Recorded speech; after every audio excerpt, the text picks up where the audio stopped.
মোবাইলে বাংলা টাইপিং করার জন্য মোবাইল কিবোর্ডে বা জিবোর্ডে কিভাবে বাংলা কিবোর্ড অ্যাড করতে হয় বা বাংলা ল্যাঙ্গুয়েজ অ্যাড করতে হয় সেই প্রসেসটি স্টেপ বাই স্টেপ আজকের এই ভিডিওতে আমি আপনাদেরকে দেখিয়ে দেব।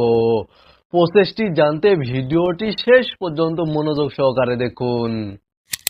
ওকে ভিউয়ার্স, অলরাইট, মোবাইলে বাংলা কিবোর্ড অ্যাড করার জন্য আপনারা মোবাইল কিবোর্ড বা জিবোর্ডের এখানে দেখতে পাচ্ছেন সেটিংস একটি আইকন রয়েছে। আপনারা সেটিংস আইকনে ক্লিক করে দিবেন। সেটিংস আইকনে ক্লিক করার পরে এখানে দেখতে পাচ্ছেন ল্যাঙ্গুয়েজ নামে একটি অপশন রয়েছে।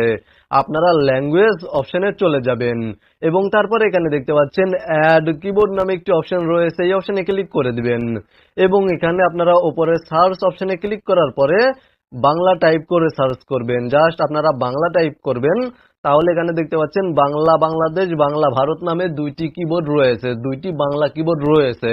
আমি এখান থেকে বাংলা বাংলাদেশ কিবোর্ডটি সিলেক্ট করছি। আপনারাও কিবোর্ডটি সিলেক্ট করার পরে এখানে দেখতে পাচ্ছেন নিচে ডান ডান অপশনে ক্লিক করে দিবেন। তাহলে আপনাদের মোবাইল কিবোর্ডে বাংলা কিবোর্ড অ্যাড হয়ে যাবে। আপনারা জাস্ট এখান থেকে ব্যাক করে দিবেন। এখান থেকে ব্যাক করার পরে এখানে দেখতে পাচ্ছেন পৃথিবীর মতো একটি আইকন রয়েছে বা গ্লোবাল একটি আইকন রয়েছে। আপনারা এখানে ক্লিক করে দিবেন।